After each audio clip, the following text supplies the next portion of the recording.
軍艦巻きに入るだけのわさびを投入。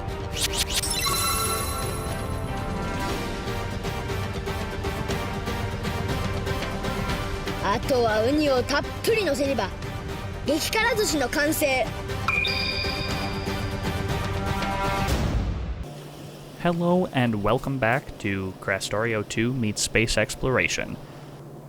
The last time we were together, we set up a basic mall, crafting all of the components to expand our factory, and we automated the first 3 tiers of science.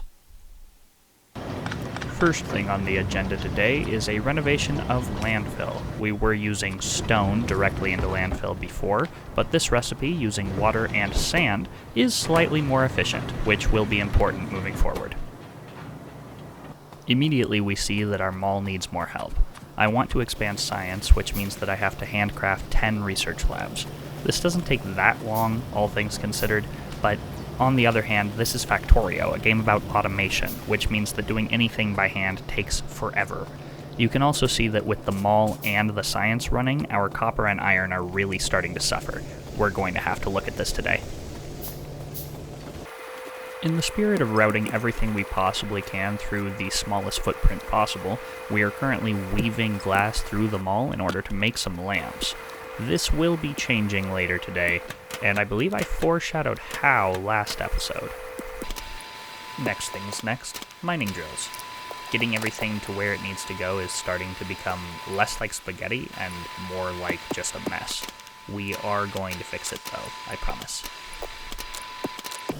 With the Logistics 2 science researched, we do have access to the red tier of belts, which are twice as fast as the yellows. More importantly for our purposes, more inserters 1, which will allow our inserters to do all sorts of crazy things, which we tried to do in episode 1 and failed to do. Expanding the iron outpost, as I said I would. Also, there's more inserters 1. That's going to allow our inserters to reach behind them and to the side. Like at an angle that is not 90 degrees. I mean, it's hard to explain audibly, but I'll show you visually later. This is going to make our spaghetti more delicious, and more importantly, our sushi. As I said, much easier to understand visually. We now have access to 45-degree angles. Playing around with the new inserter capabilities. Also, there's stone walls, which is a research that is pretty critical once the biters start getting angry, and I suspect they will any moment here. Working on our layout for the Sushi Belt Mall. Also, there's advanced material processing, meaning steel furnaces, meaning twice the smelting per unit area. Pretty great. Speaking of efficiency per unit area, take a look at this inserter build. This is going to be using a sushi belt, which allows us to pack assemblers in directly next to each other. If you compare this to the footprint of the old inserter build, you'll see that it's much slimmer and much simpler. It will require some relatively complicated circuitry, which I will try my best to go over in this video, but a separate tutorial is probably needed. The basis of a sushi belt design is a memory cell, formed by feeding the output of a decider combinator back into its input. Then you output the same number of each input, and that stores the number of items on the belt. You then feed the input with the items flowing into the belt, and the output is used in another decider combinator to basically determine how many of each item you want on the belt. Then as you take things off, they are subtracted from the total. So you are keeping track of the total number of items flowing on the belt, and then the belt just goes in a circle around all of your assemblers. This will allow you to basically say, I want 20 iron, I want 20 copper, I want 10 inserters on the belt, and then I can take them off of the belt into a chest. So by doing this, you can basically just feed all of your raw inputs into one circular belt and output all of the components that you want to build. There are some downsides to sushi belts in that the bandwidth of your entire setup is limited to one belt. You can do it with multiple belts as well, but it gets much more complicated. And if you make a mistake at any point during the setup or midway, or you want to add something to the belt, you have to basically drain every item off of the belt, clear the memory cell, and then put everything back onto the belt. There's a reason these are not commonly used. All that to say, here it is working. Copper and iron flow onto the belt in bursts. They are counted as they join the belt. They are turned into intermediary components, gears, rods, cables, and then into final output components. The burner inserters are fed directly into the inserter assembler because I don't want to store any burner inserters. And then inserters are taken out of the assembler and put into a box. This will be expanded by quite a bit to assemble all of the components we need in our factory. And here we are adding the actual feeds into the sushi belt. We weren't going to use boxes forever. One great thing about sushi belts is their expandability. If we want to add, say, belts onto our sushi mall, it's pretty trivial to do so. Other than the fact that we might find ourselves draining this belt of all its items several times. I say might because from your perspective, that happens in the future. From my perspective, it's already happened several times. The next thing this mall needs is an actual output. We're going to be using a filter inserter wired to the system to know how many things are in the output box, how many it needs in the output box, and it's going to set its filter accordingly. This doesn't work as well as I originally thought it would, because apparently filter inserters have a limit on the number of filtered items. It's 4, and we definitely want to make more than 4 items. However, I'll find a workaround for this later. Although this project is much more complicated than it needs to be, it is really satisfying to watch work. I'll just sit here, quietly, for a few seconds, and let you enjoy it.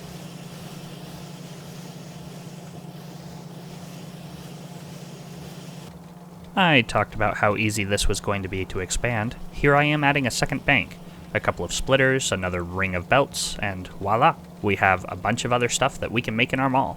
I really do like this design, especially later when we have robots so that we can expand it automatically instead of having to wire everything by hand. It's going to be great. If you notice that we make less progress in this episode than last time, and that the screen starts to do very odd things throughout, this is why. I spilled a drink on my keyboard, and it started to significantly misbehave, specifically on the Q key, which if you play Factorio, you know it's very important. It's the key you use to pick items from the ground, it's the key you use to cancel selections, it's a mess. So basically I rerouted the Q key to F, I believe, for a while, and I did try to fix the keyboard on stream, which was a mistake. I got some cleaner and I tried to, wipe things up underneath the keycaps. I couldn't find the alcohol, and I didn't want to go on a scavenger hunt while there were people watching live, which, it was all a mistake all around. I should have just switched to another keyboard. I have one sitting right next to my computer. There's no excuse for this. Anyway, all this to say, don't spill crap on your keyboard. Next, we need to add some miscellaneous supplies to our sushi belt, starting with stone. We have the stone belt directly to the left here, which is convenient. We just need to feed it through some furnaces to make stone bricks.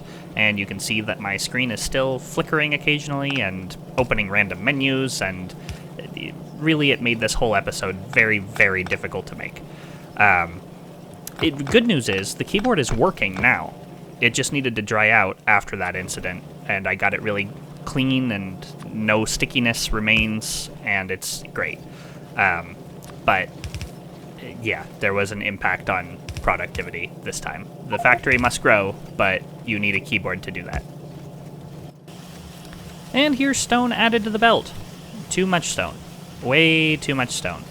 So much stone. Okay, so this is one of the downsides of a sushi belt, as I said before. If you forget to filter your inputs, you end up with the entire belt filled with stone brick, which means nothing else can be built, and it's just a disaster. Which means I have to go through, drain every item off the belt, reset the memory cell, and it's not the first time I've done it. I've just spared you all watching. In fact, it's happened so many times that now I'm going to design a system to do it for me. A couple of splitters, a couple of circuit conditions, I can then drain everything off of the belt and then put everything back on the belt in an orderly fashion and keep the memory cell semi-consistent. this should allow for a little bit more flexibility. Okay, full disclosure, I haven't finished the system yet. I don't know exactly what it's going to look like. We're probably going to have to look at this in the next stream. We'll see. Next things next, glass needs to be incorporated. You can see I learned from my mistake. We do have circuit conditions on these belts now. Glass and stone into the belt. Sushi, sushi, sushi. Remember I said I would work around the fact that filter inserters only allow you to filter 4 items each? Well, here's 3 filter inserters, all linked to circuit conditions, all filtering for 4 unique items. Or sometimes it's slightly more than 4. It's weird how the circuit conditions play out. Basically, if an item is satisfied, it gets removed from the filter, which means that you can filter for more than 4 items per filter inserter. They'll just only grab the first 4 they decide to grab first. And then once one of those fills up, they'll add another thing to the filter. So, you know, it depends on your throughput, basically, and how often you're using these components. Your mileage may vary. You can't make sushi without fish. And in Factorio, there are, in fact, fish. They live in the water. It's a surprise, I know. You can actually pick them up by hand, or, funnily, you can pick them up with inserters. If you just face the inserter away from the water, the inserter will grab the fish out of the water and place it wherever you want, in this case on a belt and then into a box. Fish are used primarily for medical packs to heal your character. I don't think there's any other use for them, but I anticipate biter attacks, so I start to collect some fish. We talked about how robots were going to make our lives a lot easier for the sushi mall. They'll also make our lives easier in every other conceivable way. So, let's start doing some research to get us there. It starts with oil processing into advanced circuits, with plastics and all sorts of other intermediate components. We'll talk about the actual crafting recipes later. Scratch that. We actually need to bring oil into the base somehow, and also some of our other resource patches are starting to run low, meaning I'm getting worried. So, trains. Trains are going to require steel, so that's going to be one of the first things we have to automate. Steel's recipe has been changed in this mod pack. It requires coke, which is coal and wood smelted together in a furnace, and then you smelt the coke and the iron plates in another furnace, and that becomes steel. So a little bit more complicated to automate, but nothing we can't handle. So first things first, wood. As we remember from episode 1, wood requires water, and if you want to do it quickly, sand in these greenhouse buildings. 3 greenhouses should be enough to feed 4 coke ovens, which will be enough to feed 8 steel ovens. 1 crusher feeds 3 greenhouses, and 1 miner is enough to feed that crusher. Between the mall, science, and now steel, iron is really being taxed, and we're running out of iron in this ore patch. So, time to expand iron. Although they haven't been a problem yet, I am still paranoid about biters. So, time to automate some wall production. Most of the things we're going to be building for trains are going to require these steel beams, so I am just basically turning all of the steel plates that we manufacture directly into steel beams for now. Pollution update. It's still about where it was before. No attacks as of yet. With all of this extra industry, we're starting to run low on fuel. Luckily, that's not because we're running low on coal yet, it's because we're only using 1 fuel processor. So, I'll add a couple of more. We're almost out of power again, so I expand it. This part of the game really becomes kind of a back and forth between expanding the factory, expanding power, then you need to expand your defenses, which means you need to expand the factory, which means you need to expand power, and then expanding power means you need to expand the factory, really, so you need to expand power again. You get my point. I should also point out, this is not to do with the mod pack, that's a thing in vanilla as well, and I really enjoy it. This mod pack, in fact, makes it a little bit more interesting because each of those steps of factory expansion takes a little bit more thought and a few more intermediates, which means you need to expand the factory more, which means you need more power. Speaking of expanding defenses, We're ahead of the curve. We haven't been attacked in a serious way yet, and we're already starting a plan for a real base design. We want to make sure we have a wall with gun turrets and flamethrower turrets, and I'm also incorporating a train track all the way around the outside of the base, which will make travel for ourselves easier, as well as cargo trains. I say no attacks as of yet, and then we are immediately attacked. At least that justifies my focus on defense here.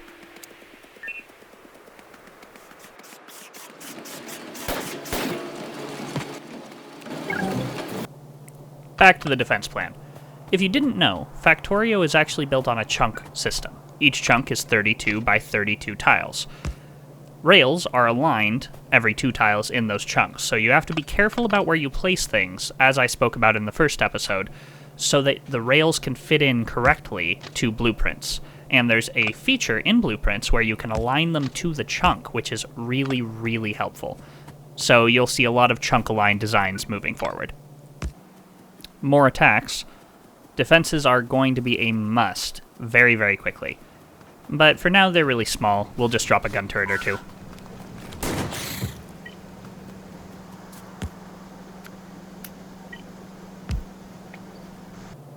And just like that, we've come to the end of this recap.